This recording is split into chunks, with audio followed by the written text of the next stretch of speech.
పవన్ కళ్యాణ్ ఎవరికీ అర్థం కాడనే విషయంలో ఎలాంటి డౌట్ అక్కర్లేదు.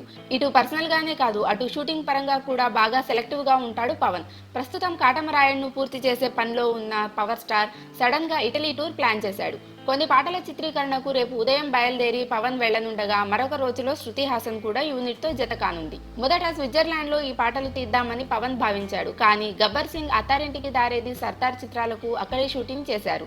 అందుకే లొకేషన్ ను చేంజ్ చేశాడట పవన్.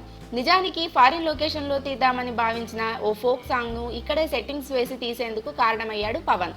అలాంటిది ఇప్పుడు సడన్ గా ఇటలీ టూర్ బయలుదేరుతుండేసరికి ఆశ్చర్యపోతున్నారు అంతా.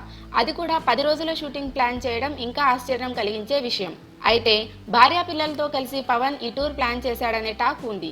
ఇటు షూటింగ్, అటు వెకేషన్ రెండూ కలిసొచ్చేలా పవన్ ఈ టూర్ ప్లాన్ చేశాడట. అయితే మార్చి 14 నాటికి మాత్రం పవన్ హైదరాబాద్ వచ్చేయడం ఖాయం. ఎందుకంటే ఆ రోజున పవన్ తన పార్టీ జనసేన 3వ వార్షికోత్సవ వేడుకల్లో పాల్గొనాల్సి ఉంటుంది.